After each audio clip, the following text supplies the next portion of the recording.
একদিকে বজরঙ্গি ভাইজান 2 এর জন্য পরিচালক না পেয়ে সালমান করতে যাচ্ছে মহাভুল, অপরদিকে অপারেশন সিন্দুর নিয়ে মুভি বানাতে বলিউডে পড়ে গেছে কারাকারি। এন্ড রজনীকান্ত এক কুলিতে যে পারিশ্রমিক নিচ্ছে ওই টাকা তো হার বানাবে প্রভাসের মোট সম্পত্তির টাকাকেও। বাট ওয়ার 2 এর মাঝে পড়লো ফাপড়ে। প্রথমে আসি অপারেশন সিন্দুরের কাছে। গতকাল থেকে সোশ্যাল মিডিয়াতে তো সবাই মজা নেওয়া স্টার্ট করেছিল যে অক্ষয় কুমার, সানি দেওল, ভিকি কৌশল এবার মুভির লিস্ট পেয়ে গেল।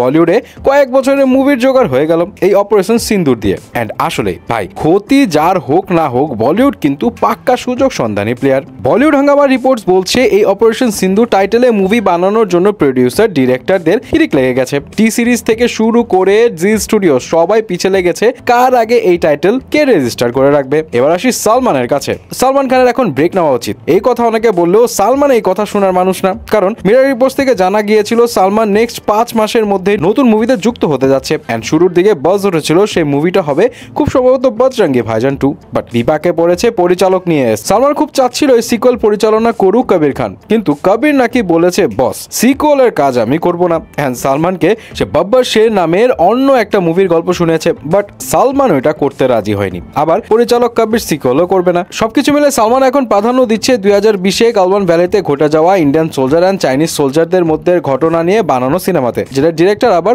অপূর্বা লাখিয়া, যার আবার এত বড় ক্যানভাসে সাকসেসফুল মুভির রেকর্ড নেই। এন্ড এই কারণে অনেকেই মনে করছে সালমানের কাজটা সত্যি করে থাকলে ভুল ডিসিশন হবে। ভুল ডিসিশন সালমান নিক বা না নিক, রজনীকান্তের কুলি মুভি যে কি ঝামেলা পাকিয়ে দিল ওয়ার 2 সাথে। না মানে অলরেডি কুলির গ্লিমস দেখানোর সাথে সাথে ঘোষণা এসেছে মুক্তি পাবে 14 আগস্ট একদম ওয়ার 2 এর সাথে। এখন ওয়ার 2 মোস্ট অ্যান্টিসিপেটেড মুভি ঠিক আছে, বাট কুলি ডিরেক্টর কিন্তু লোকেশ কানাগরাজ। এন্ড এখানে রজনীকান্তের এলসিইউ ইউনিভার্সে জয়েন হবার চান্স আছে। আবার আমির খানেরও ক্যামিও থাকবে, এই বাজও কিন্তু আছে। সো এই মুভি নিয়ে কিন্তু হাইপ তুঙ্গে। বাট শকিং বিষয় তো রজনীকান্তের পারিশ্রমিক। রজনীকান্ত নাকি এখানে পারিশ্রমিক নিচ্ছে 260 কোটি রুপি, যেটা এশিয়ার মধ্যে হাইস্ট। ভাই প্রভাসের মতো সুপারস্টারেরই নেটওয়ার্থ 241 কোটি রুপি। এই জায়গায় রজনীকান্ত এক সিনেমাতে এত বিশাল দান মেরে দিল।